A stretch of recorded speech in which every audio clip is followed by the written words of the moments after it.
curso da UEG Formosa e hoje estou aqui para dar aula para vocês em cumprimento ao meu estágio em docência do ensino médio. Queria dizer que é um prazer estar aqui hoje dando essa aula para vocês. Queria muito que fosse presencialmente, mas não é possível pelo cenário que a gente está vivendo. Mas de qualquer forma, eu espero muito que vocês aproveitem a aula. Então, como vocês viram no plano de aula de vocês, hoje o assunto que a gente vai falar é sobre a independência das Américas. Quando a gente fala em independência, a gente fala em ser livre de outros países que, no caso, haviam colonizado esses territórios. No caso da América do Norte, que hoje a gente conhece como os Estados Unidos, aquele território foi colonizado pela Inglaterra. E já os países da América Latina, a Bolívia, o México, a Argentina, eles foram colonizados pela Espanha. Então existe sim uma diferença entre essas duas e a gente vai estar falando sobre elas. Mas uma coisa sempre vai ser igual nas independências, nesse colonialismo. O que é? É a vontade de ser livre de uma subjugação de outros países europeus. Ou seja, sempre países europeus querem impor as suas vontades, querem aproveitar dos territórios da parte das Américas. A gente vê isso exatamente nessa história, né? Então a gente vai começar falando sobre a primeira que aconteceu, que foi da América Inglesa, ou seja, dos Estados Unidos, que a gente conhece hoje. Os Estados Unidos era conhecido nesse período ainda como 13 colônias. Essas 13 colônias da Inglaterra, elas eram bem mais autônomas do que a gente pode observar nas outras independências, né? São 13 colônias e dentro dessas 13 colônias, cada um desses pedacinhos tinha uma liberdade econômica, cada um fazia suas leis.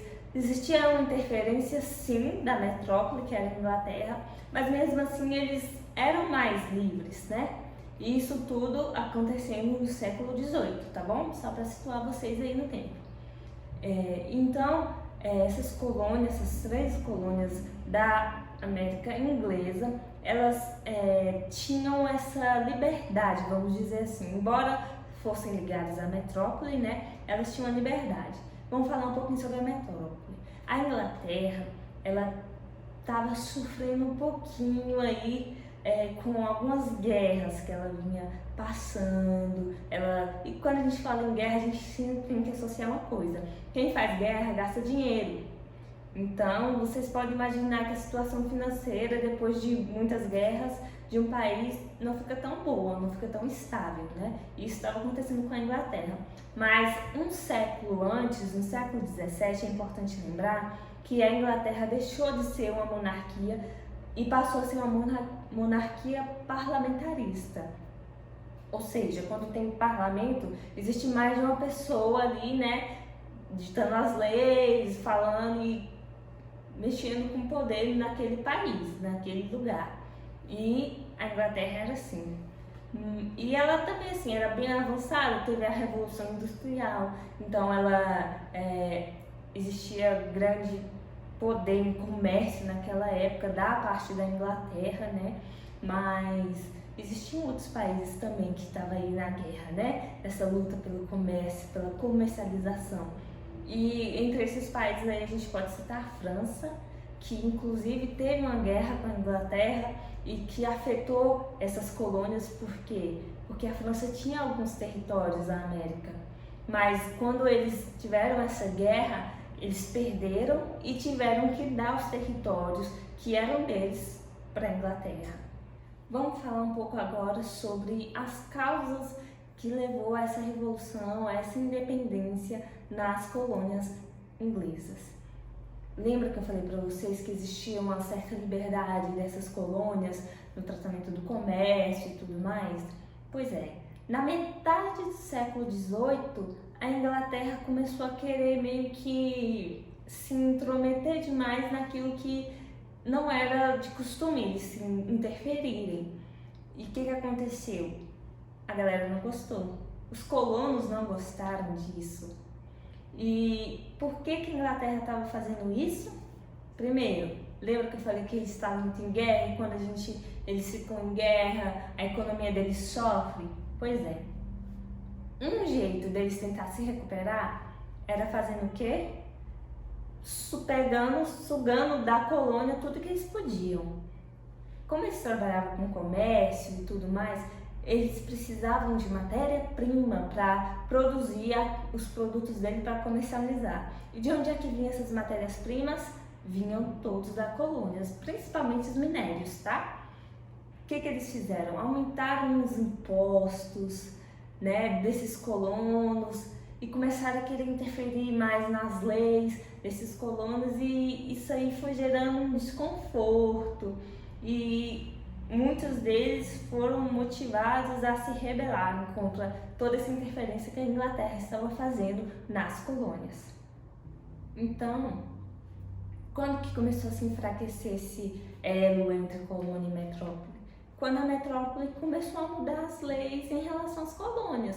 Estava todo mundo tranquilo do jeito que estava ali, as 13 colônias tinham um pouco de liberdade para trabalhar, para comercializar, e aí a coroa começou a interferir. A partir do momento que a coroa começou a querer interferir mais nessas colônias, eles começaram a se indignar e eles começaram a se revoltar. E aí, a partir disso, a gente vai culminar na independência.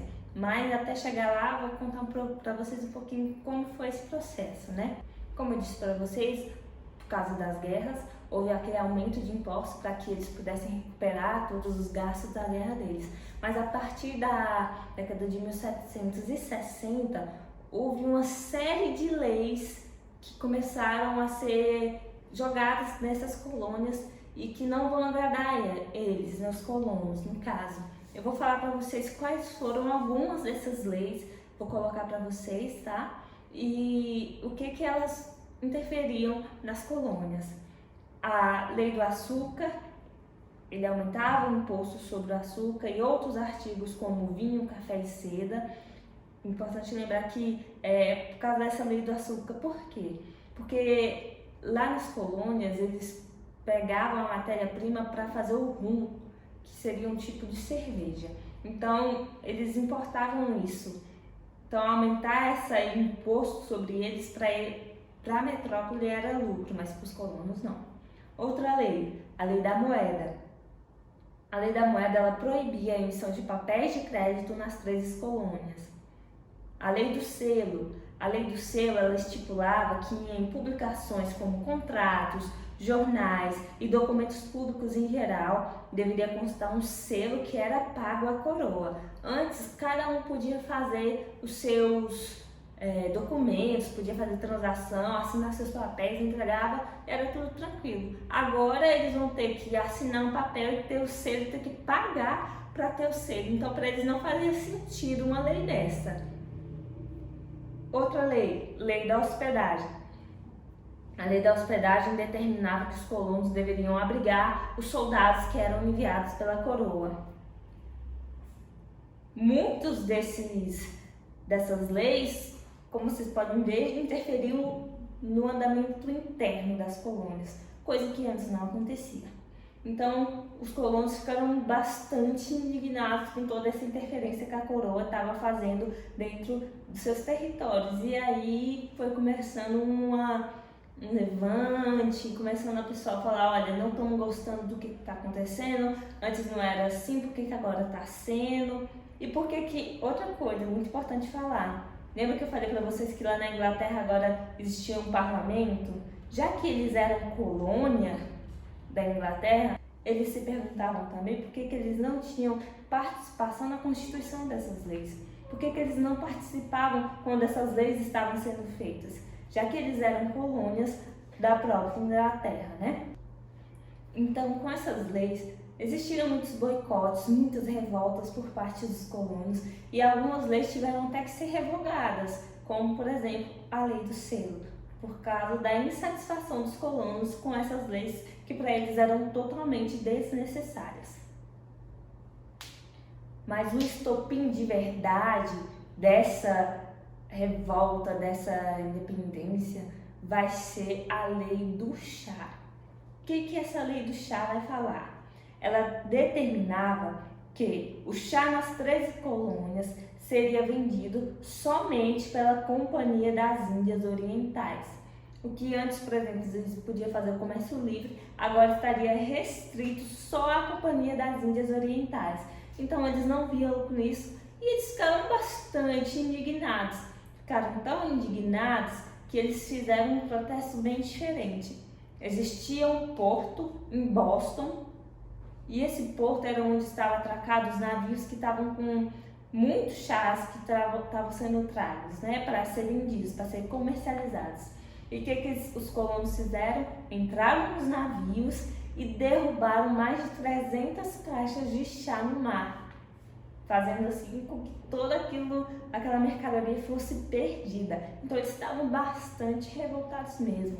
E esse foi o estopim, porque a metrópole olhou para aquilo e é claro que a Inglaterra não ia aceitar uma revolta dessa, né, gente? E como a Inglaterra não ia aceitar, eles também iriam reprimir, porque é isso que metrópole faz, né, com colônia, reprime.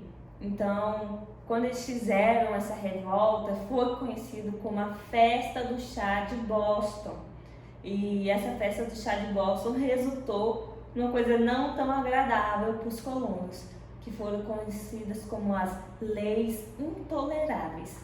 Imagina, só de vocês ouvirem leis intoleráveis, quer dizer que já eram leis que realmente não iam ser aceitas pelos colonos, né? E o que eram essas leis intoleráveis? Quais são essas leis intoleráveis? Primeira, o porto de Boston foi fechado até que os prejuízos fossem ressarcidos. O direito de reuniões foi suspenso. A colônia de Massachusetts foi ocupada por tropas britânicas.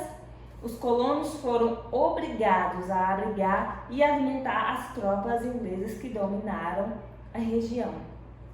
Então vocês imaginam, se eles já estavam indignados, por exemplo, com a do selo, com a do chá, receber todas essas novas leis fez com que eles ficassem ainda mais revoltados, porque eram medidas incabíveis para eles. Eles já tinham aquele sentimento de liberdade no trabalho, no comércio, como colônia ali. E a interferência foi muito grande e eles se revoltaram bastante com a metrópole. Mas mesmo assim, nesse período, não foram todas as colônias que se juntaram, né? Para assim, falar assim, vamos nos organizar para ver o que a gente faz contra a metrópole. Algumas colônias se juntaram para conversar e definir o que seria feito. E essa reunião ficou conhecida como o primeiro Congresso Continental da Filadélfia. E nesse primeiro congresso, eles começaram a discutir uma possível separação da metrópole. Mas, como eu disse para vocês, algumas colônias não interferiram aí, né? Dentro desse primeiro congresso, o que eles fizeram? Eles redigiram um documento ao rei para que, falando assim, rei, a gente pode até, né, te respeitar e tudo mais, só que essas leis que vocês fizeram aí não dá pra gente. Basicamente era isso que o documento falava. E esse foi a medida que eles tomaram nesse primeiro Congresso Continental da Filadélfia. E qual foi a reação do rei quando recebeu esse documento? Ele ouviu? Não, é claro que não, né? Porque metrópole nunca está interessado em realmente saber o que os colonos precisavam ou o que ele podia fazer para melhorar a colônia. Pelo contrário, eles estavam interessados em explorar as colônias.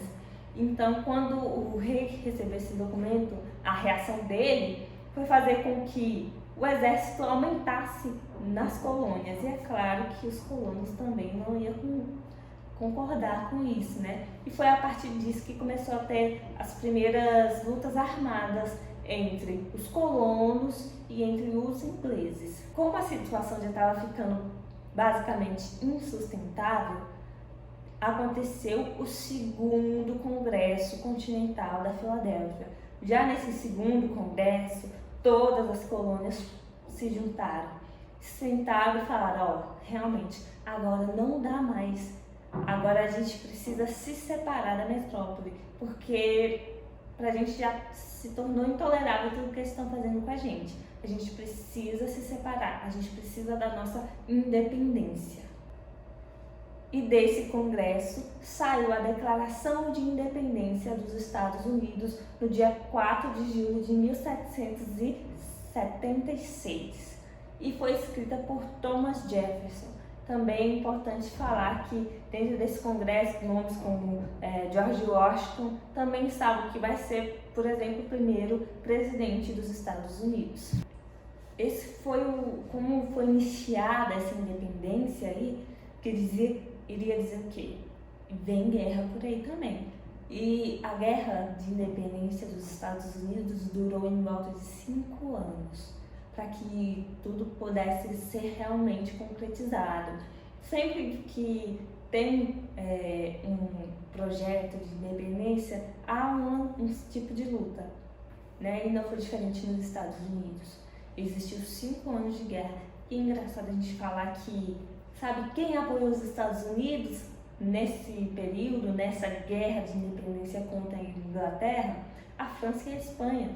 Eles ajudaram os Estados Unidos nessa luta pela independência. Mas é claro que eles tinham suas segundas intenções ajudando ali nessa guerra, né? A França, por exemplo, queria recuperar aqueles territórios que ela tinha perdido na guerra contra a Inglaterra, né? Que eu falei para vocês mais no início da aula.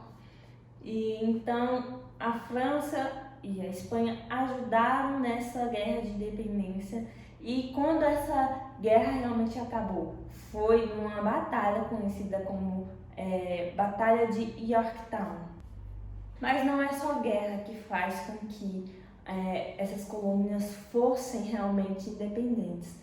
Para que esse território fosse realmente conhecido e reconhecido como independente, é preciso que o mundo todo reconhecesse ele. E como é que eles fizeram para que esse acontecimento viesse à tona para o mundo inteiro? Eles fizeram uma declaração, que foi conhecida como o Tratado de Paris ou Tratado de Versalhes. Então, quando a Inglaterra reconhece esse tratado, quer dizer que realmente as colônias estavam livres da metrópole Inglaterra. Uma coisa que é muito importante eu falar para vocês foi que todo esse processo que os Estados Unidos sofreu, ele foi muito influenciado pelo Iluminismo. O Iluminismo foi, digamos assim, uma chave principal para que o estopim dessa independência viesse a acontecer. Inclusive tem um escritor chamado John Locke que teve muita influência nisso. E é engraçado falar também que, embora eles tivessem todo esse aval, esse aparato aí, né, do iluminismo, sobre também uma ideia da igualdade, é engraçado falar que a igualdade para eles só servia para, por exemplo, homens brancos e que tivessem terras, riquezas. A igualdade que eles lutavam era para essas pessoas. Aí eu pergunto para vocês, e as mulheres? E as pessoas, por exemplo, que não eram brancas, os negros, os indígenas, onde eles se encaixam nessa luta? Onde se encaixam nessa igualdade a qual a independência buscava? Isso é uma coisa que a gente tem que procurar sempre observar e criticar, porque a gente vê que desde séculos passados, por exemplo, a representação da mulher e das minorias, ela é sempre abafada. Mas é claro que com o passar do tempo, com muitas lutas, essas minorias foram ganhando reconhecimento e são minorias que lutam até hoje para conseguir.